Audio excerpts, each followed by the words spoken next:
Hello learners, welcome to online study bytes. मैं हूं प्रतीक्षा और आप लोगों के लिए पीजीटी 2016 का ज्योग्राफी का पेपर मैं आप लोगों के लिए अपलोड कर रही हूं। 1 फरवरी 2019 को ये पेपर हुआ था और इस पेपर के आधार पर अब आप आने वाले एग्ज़ाम की तैयारी कर सकते हैं।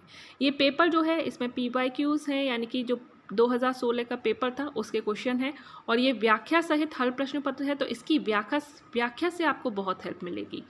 आपको जानकारी मिलेगी अलग अलग चीज़ों की जो कि आपके आने वाले एग्ज़ाम में आपकी मदद कर सकती है। तो जल्दी से वीडियो को लाइक ज़रूर कर दें, लाइक करना बिल्कुल भी ना भूलें, क्योंकि आपके लाइक से ही हम मोटिवेट होते हैं, आपके कमेंट से मोटिवेट होते हैं।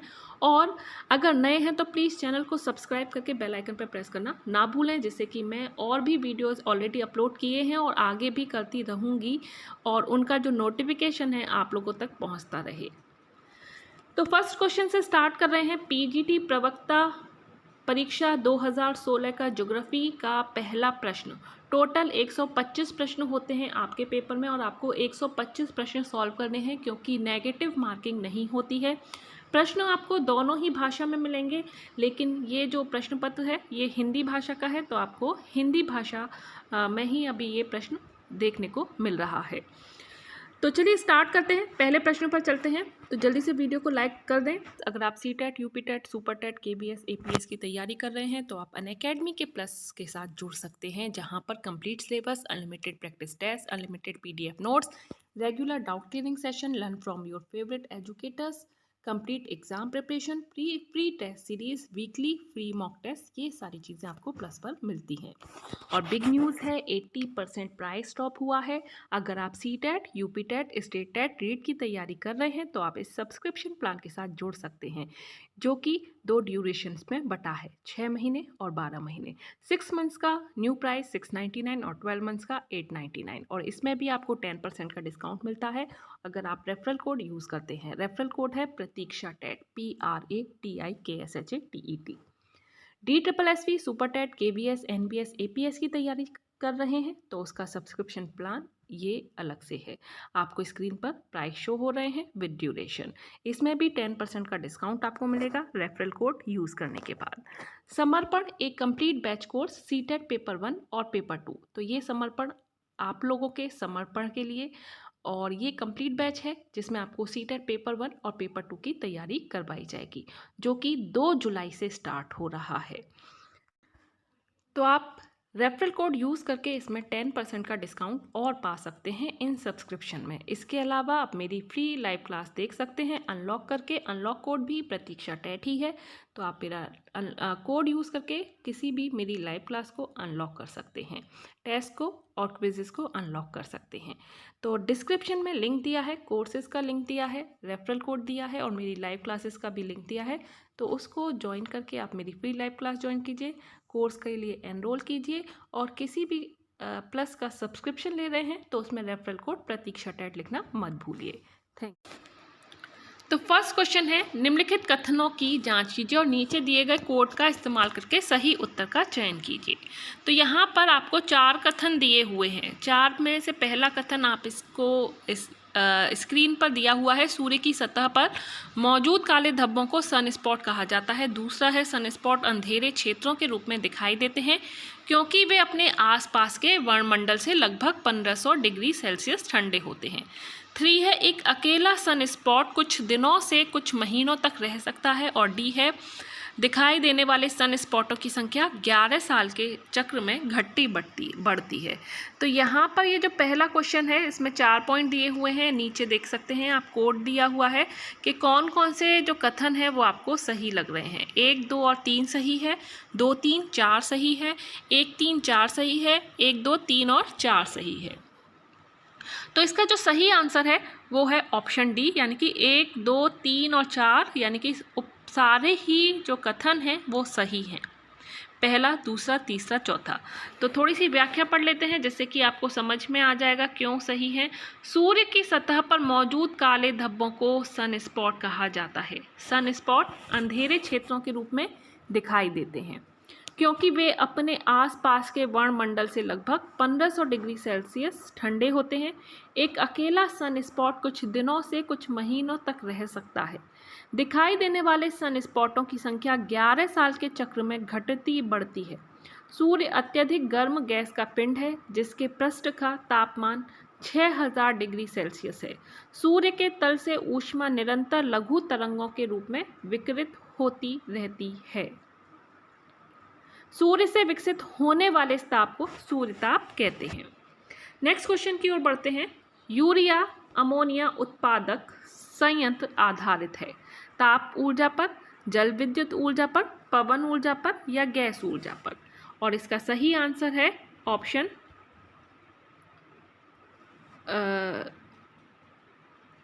डी, संयुक्त ऊर्जा पर, यानी कि संयंत्र गैस ऊर्जा पर।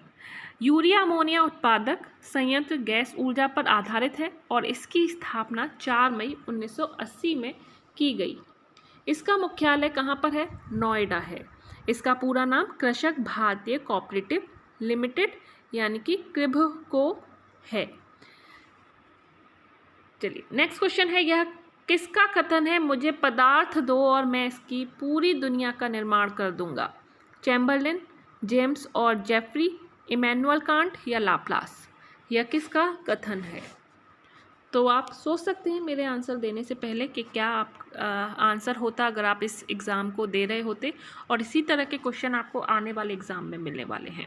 तो इसी के बेस पर आप अपनी तैयारी कर सकते हैं। और भी पेपर अपलोड किए गए हैं, उनको भी आप ज़रूर देखें। प्लेलिस्ट का लिंक मैं डिस्क्रिप्शन में दे दूँगी, तो डिस्क्रिप्शन एक बार चेक ज़रूर कर लें। और मुझे पदार्थ दो और मैं इसे पूरी दुनिया का निर्माण कर दूंगा, यह कथन जो है वो है इमैनुअल कांट का। नेक्स्ट क्वेश्चन पर पहुंचते हैं।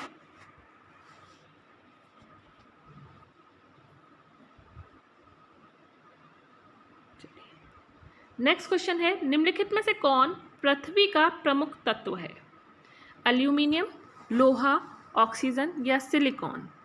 और राइट ऑप्शन है हमारा ऑप्शन सी, ऑक्सीजन। ऑक्सीजन पृथ्वी परत का एक प्रमुख तत्व है। क्रस्ट पर पाए जाने वाले प्रमुख तत्वों का प्रतिशत आप देख सकते हैं। ऑक्सीजन 46.8% है, देन सिलिका है 27.7%, एल्यूमिनियम 8.8 और लोहा है 5.0। अगला प्रश्न है, निम्नलिखित में से कौन सा मिलान सही नहीं है? कौन सा मिलान सही नहीं है? स्लेट बलुआ पत्थर, सीस्ट सेल, संगमरमर चूना पत्थर, क्वार्ट्जाइट बलुआ पत्थर। तो यहाँ पर आपको बताना है कौन सा मिलान सही नहीं है। यहाँ पर एक साइड कायांतरित शैल है और दूसरी साइड अवसादी शैल है, तो ये बताना है।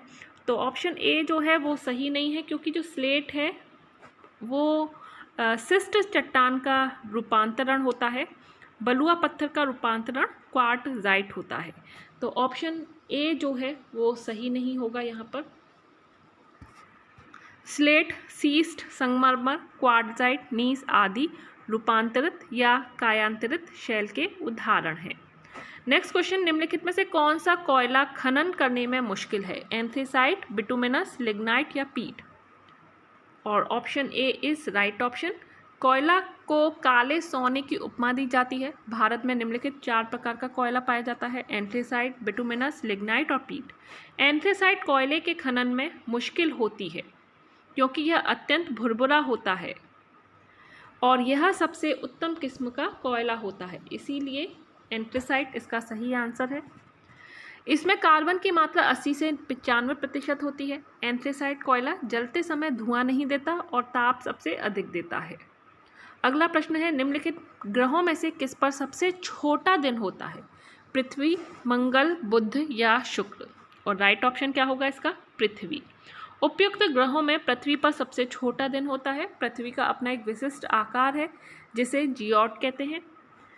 इसकी आकृति को लध्वक्ष गोलाभ यानी कि ऑब्लेट स्फेरिक्रॉइड भी कहा जाता है। पृथ्वी का भूमध्य रेखीय व्यास 12,557 किलोमीटर, एक ध्रुवीय व्यास 1274 किलोमीटर है। अगला प्रश्न पर पहुंच लेते हैं। क्या है अगला प्रश्न? अपरदन के सामान्य चक्र की अवधारणा की संकल्पना किसने दी थी? और सही आंसर है इसका ऑप्शन ए, अपरदन के सामान्य चक्र की अवधारणा डेविस WM के द्वारा दी गई थी। और इसके अंतर्गत एक उत्थित भूखंड अपरदन की क्रिया द्वारा एक आकृति विहीन संप्राय मैदान में बदल जाता है। नेक्स्ट क्वेश्चन, निम्नलिखित में से कौन सा कथन सत्य नहीं है? यहाँ 4 कथन है, इसमें से बताना है कौन सा कथन सत्य नहीं है। ए है नदी का अधिकतम दबाव एक स्थान में चलता है। बी है नदी अपने लंबवत तट को सीधे तट की अपेक्षा अधिक काटती है। सी नदी पर भार बढ़ने पर अपरदन क्षमता कम होती है। या डी जब वेग अधिक होता है तो नदी अधिक भार लेकर चलती है।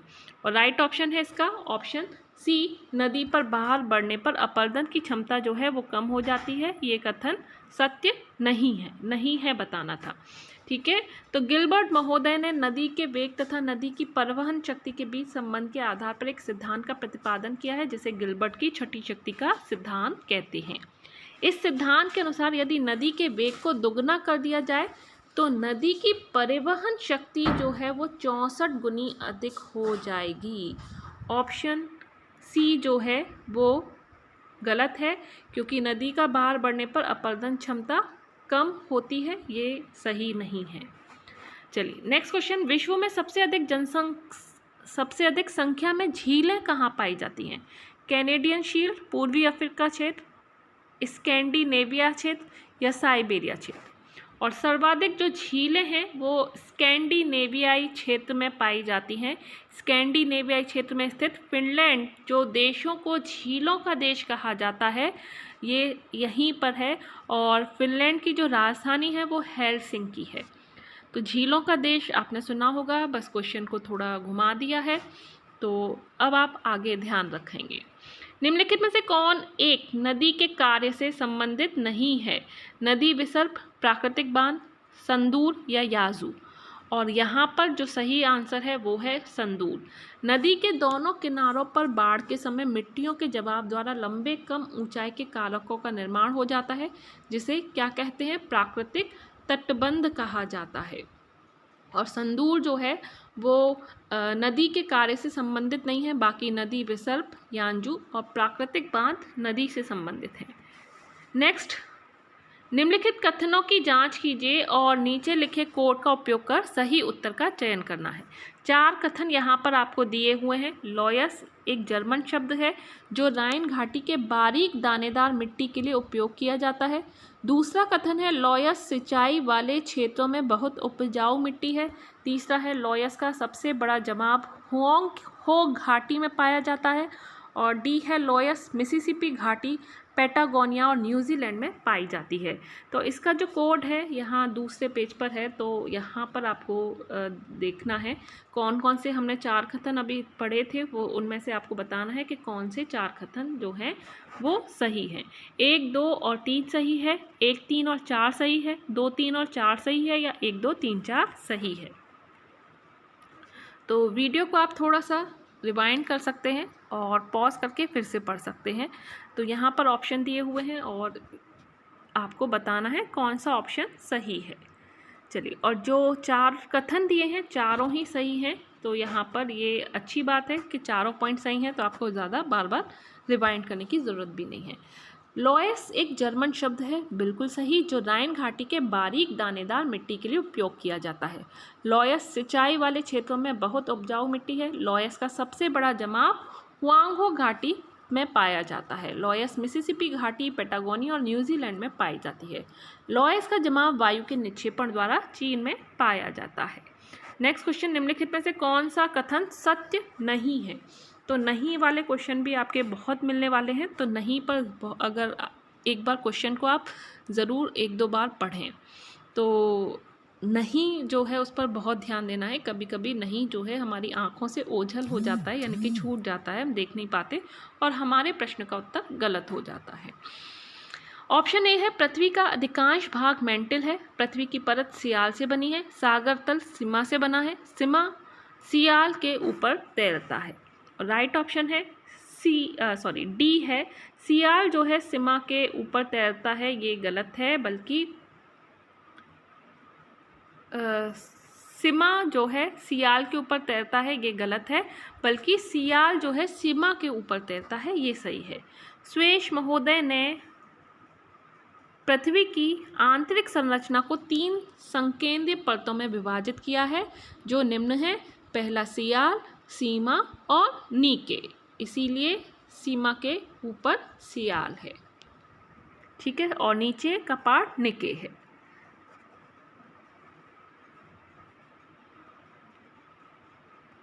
नेक्स्ट है कोल शब्द संबंधित है। कोल शब्द किससे संबंधित है? ग्लेशियरों से, नदियों से, भूमिगत जलों से या समुद्र की लहरों से?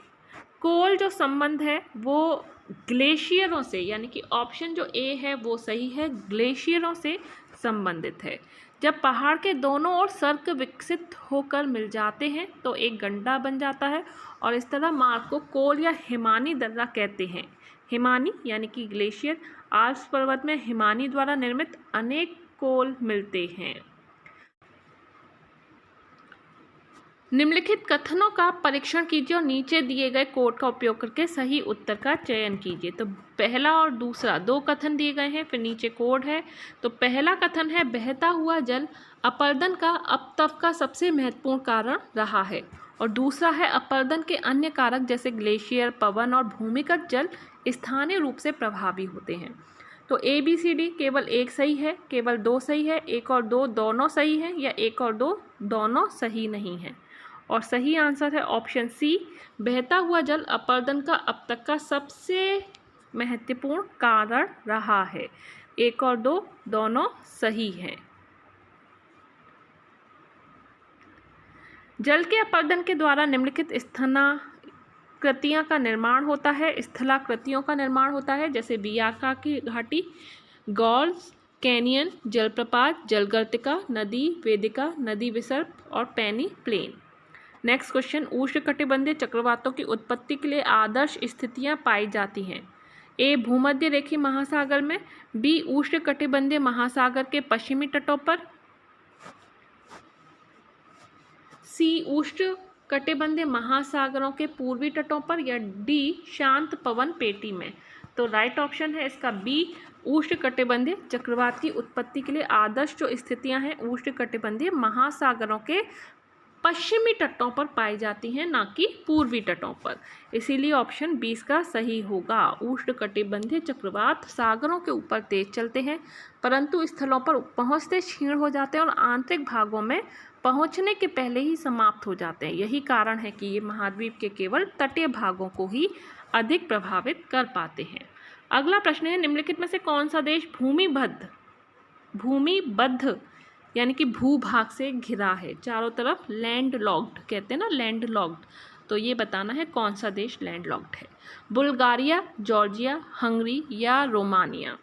और राइट ऑप्शन है आपका हंगरी जो देश है वो लैंड लॉक्ड है।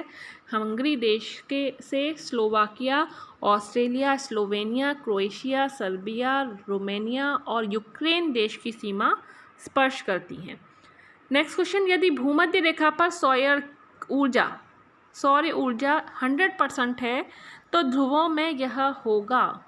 तो भूमध्य रेखा पर हमेशा जो सूर्य की ऊष्मा है वो 100% ही रहती है, क्योंकि भूमध्य रेखा पर सूर्य जो है लंबवत किरणें पड़ती हैं, जिसकी वजह से वहाँ पर वर्षा, तापमान ये सब उच्च बने रहते हैं। बायोडाइवर्सिटी, जानवर, जंगली जानवर, हर तरह के जानवर, हर तरह के पेड़ पौधे वहाँ पर मिलते हैं।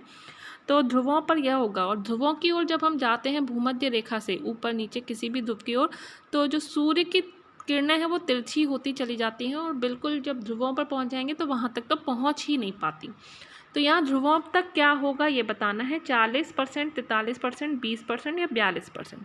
तो ध्रुवों में क्या होगा? 42% होगा, बहुत कम, यानी कि तिरछी हो जाती हैं, जिसकी वजह से वहाँ पर ऊष्मा नहीं पहुँच पाती है और ये वहाँ पर इसलिए बर्फ़ जमी रहती है। यदि भूमध्य रेखा पर सौरिक ऊर्जा 100% है तो ध्रुवों में यह 42% होगी। क्लियर? तो आप देख सकते हैं कितना डिफरेंस है। नेक्स्ट है जेट स्ट्रीम के बारे में कौन सा सही नहीं है। जेट स्ट्रीम यह समताप मंडल में गति करता है, यह पश्चिम से पूर्व की ओर गति करता है, यह घुमावदार मोड़ों में गति करता है, लगभग 300 किलोमीटर प्रति घंटों की रफ्तार से गति करता है। तो यहाँ पर क्या आपको बताना है, सही नहीं है। तो नहीं पर भी फोकस करना है, जैसा कि हम कहते हैं कि नहीं वाले प्रश्नों पर ज़्यादा ध्यान देना है। तो सही जो नहीं है वो है कि ऑप्शन ए, जेट स्ट्रीम समताप मंडल में नहीं बल्कि क्षोभ मंडल में गति करता है। जेट धाराएं वायुमंडल में पश्चिम से पूर्व की ओर चलती हैं। जेट धाराएं शीत ऋतु में सदैव तीव्र चलती हैं, क्योंकि इस समय में तापमान में भिन्नता सबसे अधिक होती है।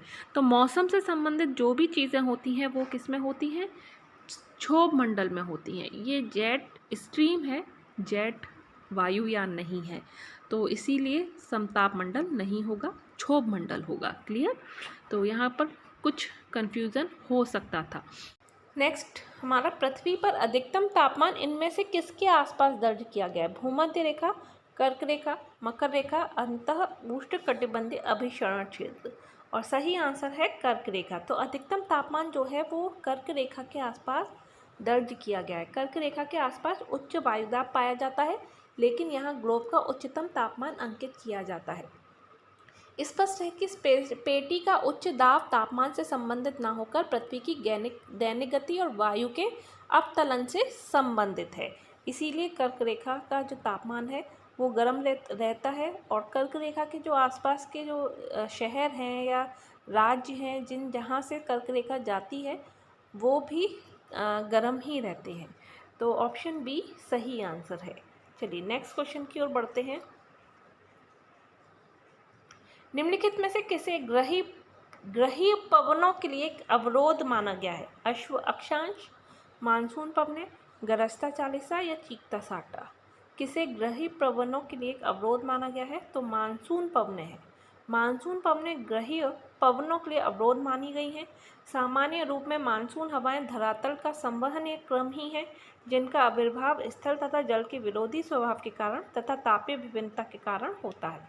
नेक्स्ट है, समुद्र में खारेपन का मुख्य कारण क्या है।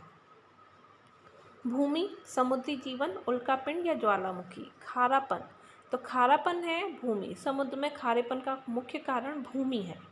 महाद्वीपीय धरातल पर से नदियां वायु, हिमानी आदि अनाच्छादन के साधनों द्वारा शैल, चूर्ण आदि पदार्थ सागरों में निरंतर ले जाए जाते हैं, और सागरों में वह जमा होता रहता है, जिसे भूमिज और स्थलजात निक्षेप कहा जाता है। चलिए, निम्नलिखित में से कौन सा कथन सत्य नहीं है। सत्य नहीं है ये बताना है। पहला है, बाघ जलडमरू ऑस्ट्रेलिया और तस्मानिया के मध्य स्थित है। बी है, टॉरेस जलडमरू ऑस्ट्रेलिया और न्यू गिनी के बीच स्थित है।